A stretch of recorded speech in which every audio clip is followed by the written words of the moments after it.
කොහොමද ඉතින් ඔයාලා හැමෝම හොඳින් ඉන්නව නේද? අපි නම් හොඳින් ඉන්නවා. ඒ වුණාට දවස පුරා වහිනවා අපේ පැත්තට නම් අපේ නම් ඉතින් තද හුළඟයි වැස්සයි තමා දවස පුරා තියෙන්නේ. ඒ වුණාට සමහර පැතිවල නම් ගාම වතුර නායම් කියලා ඉතින් අපට ටීවී එකෙන් පෙන්නනවා. ඉතින් අපිත් ඒවා බලනවා. ඒ වගේම එයාලටත් ඒ දේවල් ඒ ආපදා තත්ත්වයන් පහ වෙලා ගිහලා එයාලගේ නවාතැන් වලට යන්න පුළුවන් වෙන්න කියලා ප්‍රාර්ථනා කරන ගමන් අපි අපේ වීඩියෝ එක බලමු. අදත් ඉතින් වැහිබර දවසක් ගේ අතර වෙලාම තමයි ඉන්නේ. එළිය වැඩක් කරගන්නත් බෑ වහිනවනේ. ඒ නිසා දැන් මේ රෑට රොටි හදමු කියලා අද තීරණය කරා වැස්සත් එක්ක. ඉතින් ඒකට පිටි හලා ගන්න ගමන් තමයි මම ඔය ඉන්නේ. මම සාමාන්‍යයෙන් පිටි ගෙන ආපම හයලා තමයි පාවිච්චියට ගන්නෙ. මොකද ඒ වගේ එක සත්තුත් ඉන්නවා, ගුල්ලෝ ගහලා තියෙන පණුවෝ ඉන්නවා. ඒ නිසා මම කොහෙන් පිටි ගෙන ආවත් හයලා තමයි ගන්නෙ. ඉතින් කැරට් ටිකක් ගාගත්ත නිකම්ම රොටි කන්න බෑ කියලා. ඒ නිසා ඊට පස්සේ මුරුංගා කොළ ටිකක් හදා ගන්න ගියා. ගහ ගාවට පේනව නේද අපේ මුරුංගා කොළ ගහ හොඳට හැදිලා මේ දවස්වල වැස්සත් එක්ක. ඉතින් ඒකෙන් අතු ටිකක් කඩා ගත්තා. කඩාගෙන ඇවිල්ලා හොඳට ලුණු වතුර දාලා සෝදලා අරගෙන කොළ ටික ඉතින් නටුවෙන් වෙන් කරගත්තා රොටියට එකතු කරගන්න. අපේ අම්මත් ඉන්නවා. අම්මත් එක්ක පොඩි කයියක් දාගෙන තමයි මේ වැඩ ටික ඉතින් කරන්නේ. දැන් මේ මුරුංගා කොළ ටික ඉතින් නටුවෙන් වෙන් කරගන්න ගමන් තමයි ඉන්නේ. ඔයාලා දන්නවනේ ඉතින් මුරුංගා කොළ ගොඩාක් ගුණ කෑමක් කියලා. එක එක විදිහට මුරුංගා කොළ හදනවා. ඉතින් මම මේ රොටි වලටත් එකතු කරගන්නවා මුරුංගා කොළ. මේ අපේ බබත් රොටි හදනවා. එයාගේ රොටි එයාට හදා ගන්න ඕනේ කිව්වා. ඉතින් මම එයාට වෙන පිටි ටිකක් දුන්නා. එයාට එහෙනම් එයාගේ රොටි හදා ගන්න කියලා. මුරුංගා කොළ ගැන කියනනම් ගොඩාක් ගුණ කෑමක් මුරුංගා කොළ. පොඩි බබාලට බාලමහලු කාටත් ගුණ කෑමක් තමයි මුරුංගා කොළ. සීනි තියන අයට ඔය යකඩ එහෙම ඇඟිලේ අඩු අයට එහෙම ගොඩාක් ගුණයි මුරුංගා කොළ. සාමාන්‍යයෙන් අපේ කරන හැම මොන දේ හැදුවද මම වෙලාවකට මුරුංගා කොළ එකතු කරගන්න. මොකද අපිට මුරුංගා කොළ ගොඩාක් තියෙනවා අපේ වත්තේ.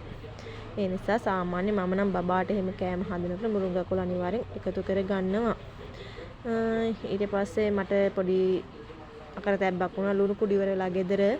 දැන් කඩේ යන්නත් බෑ. හයියෙන් වහිනවා. ඊට පස්සේ විකල්පයක් විදියට ලුණු වතුර, ඒ කියන්නේ ලුණු කෑ ටිකක් දිය කරලා වතුර ගත්තා පිටි එක අනා ගන්න. ඒක ටික ටික දාලා ඉතින් මම කොහොමද රොටි මිශ්‍රණය අනා ගත්තා. අනා ගත්තට පස්සේ ඔය පෙන්නන්නේ අපේ රොටිය. ඔය තියෙන පොඩි බබාගෙක මේ තියෙන්නේ අපේ අම්මට මම වෙනම හදාගත්තු කුරක්කන් රොටි. මොකද එයා පාන් පිටි කන්නේ යට සීනි තියෙනවා. ඒ නිසා එයාට වෙනම කුරක්කන් ටිකක් පිටි ටිකක් අරගෙන එයාට මම වෙනම පිටි ටිකක් අනලා රොටි හදාගන්න ගුලි කරලා තියාගත්තා. දැන් ඉතින් අපට ඉතින් ඔය වහින ගමන් තමයි පේන්නේ ඔයාලට මිදුල ගොඩ වතුර. දැන් වෙලාව 5:10යි. ඉතින් මම පිටි ටික අනලා වෙනම තියාගත්තා. තියාගෙන ඊට පස්සේ ඉතින් අපේ ගෙදර තව ඉන්නවනේ යාළුවෝ. එයාලට ඉතින් රොටි කන්න බැරි නිසා එයාලට දැන් මේ වෙනම හාල් ටිකක් ලිපේ තියාගන්න තමයි මම හදන්නේ. හාල් ටික හොඳට හොදලා අරගෙන කරවල ටිකක් දැම්මා. දාලා ඒකට ලුණු, කරපිංචා, තුන පහ ඔක්කොම දාලා මේ වට්ටක්ක් චූටි කෑල්ලක් තිබ්බා. ඒකත් ඉතින් කෑල්ලක් හොදලා අරගෙන ඒවත් සෝදලා දාලා කපලා ගත්තා. කපලා දාලා ඉතින් ඒක එයාලට ලිපේ තිබ්බා. මොකද ඉතින් එයාලට ඉතින් රොටි කන්න බෑනේ. ඒ හින්දා අපි සාමාන්‍යයෙන් එයාලට වෙනම අපි වෙනවා හරි හදනවා නම් එයාලට ඉතින් වෙනම කෑම ටිකක් හදනවා. පවුනේ ඉතින් බඩගින්න තියන්නත් බෑ. මොකද රොටි හිමි සාමාන්‍ය ඉතින් කනවා බල්ලෝ වෙනවට. ඉතින් බඩ පිරෙන්නේ නැති නිසා බත් ටිකක් මුජමු කියලා තීරණය කළා. ඉතින් මම වෙනම බත් ටිකක් උයාගත්තා. ඒ උයාගෙන ඉතින් මං ඉතින් කුස්සිය අස් කරගත්තා. මොකද අද ලොකු දෙයක් හදන්නේ නැහනේ. රොටි හදන නිසා ඉක්මනට කුස්සියත් අස් කරගත්තා. මේ තියෙන්නේ මං උයාගත්තු බලු බත් එක. ඊට පස්සේ පොඩි ඩ්‍රින්ක් එකක් හදාගන්න හැදුවා අපිට රොටි කාලා බොන්න. මුරුංගා කොළ මං කඩාගෙන ආවනේ ඒවා ඉතුරු වුණා. ඊට පස්සේ ඒක හොඳට සෝදලා අරගෙන මේ ඒකෙන් තේ එකක් හදාගෙන තමයි මේ හදන්නේ. මේ ඉස්සලාම උණු වතුර ටික පැහුනට පස්සේ තමයි මම නම් කොළ ටික දාන්නේ. හොඳට උණු වතුර ටික පැහුනට පස්සේ කොළ ටික දානවා. නැත්තම් අර උණු වතුරත් එක්කම මේ කොළ ටික තැම්බෙන්න තිබ්බට පස්සේ ඉතින් බොන්න එක ගුණේ නැති වෙනවා. ඒ නිසා මම නම් ඉස්සරහම හොඳට වතුර එක හොඳට පැස්සලා ඊට පස්සේ තමයි ඉතින් කොළ ටික එකතු කරගන්නේ. එතකොට ගුණයට මුකුත් වෙන්නේ නැහැ මුරුංගා කොළවල. ඔහොම කතා මලු මේ ලුණු සම්බෝලෙකුත් හදාගත්ත රොටි කන්න. ගොඩක් හැදුවේ නැහැ මොකද අද අපි ටික විතරයි ඉන්නේ. අපි ටිකට ඉතින් ඒ ටික ඇති. ඊට පස්සේ ගෙදර අස් කරගත්තා. මොකද මේ දවස්වල බබා ඉන්නේ ගේ ඇතුළේනේ. ඉතින් එයා සෙල්ලම් කරන්නේ ගේ ඇතුලේ. ඉතින් ඒවා ඉතින් අහට්ට මෙහෙට කළා යාගේ සෙල්ලම් බඩු හැමතැනම. ඉතින් ඒවා අස්පස් කරලා අතුගා ගත්තා. මෙයා කුස්සියේ මේ ව්‍යායාම් කරන මේ වැස්සේ සෙල්ලම් කර කවුරුත් නැති නිසා අම්මා වල්ලගෙන තමයි සෙල්ලම් කර හිටියේ. ඊට පස්සේ පහන තියන මල් කඩලා තියාගත්තා. බබාව ඉතින් වොෂ් දැම්මා. මේ දවස්වල සීතල හින්දා වතුර ඉතින් උණු කළා තමයි ආව සෝදවන්නේ.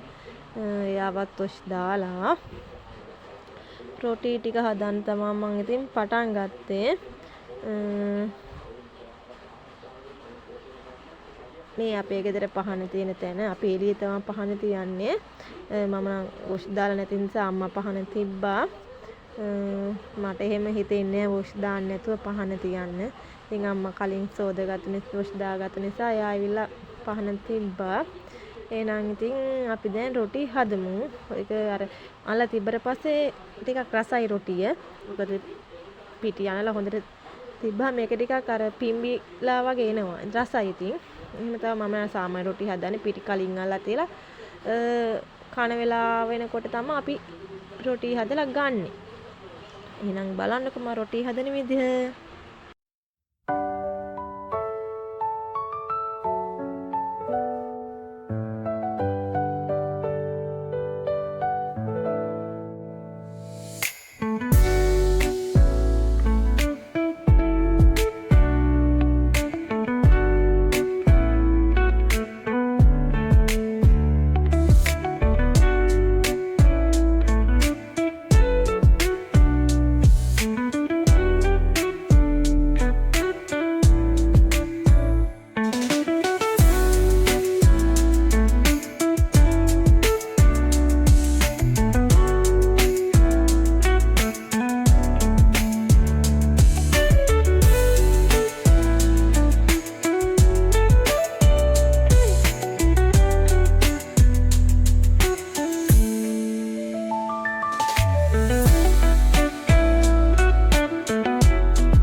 බබාට ඉතින් බඩගිනි කීවා. ඊට පස්සේ එයාගේ රොටි ඉතින් එයාට දුන්නා හදලා.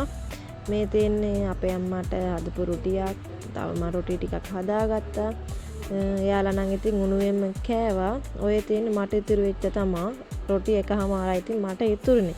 මට ඉතින් ඒක ඇති. මම වැඩි රැට කන්නේ නෑ ගොඩාක්. මේ තියෙන්නේ මගේ පංගුව. ඊට පස්සේ ඉතින් රොටි හදාගත්තා. ඒව ඉවරලා කුස්සියත් ඉතින් අස් කරගත්තා. අස් කරලා ඉතින් වොෂ් දාගන්න තමයි ඉතින් මට තියෙන්නේ.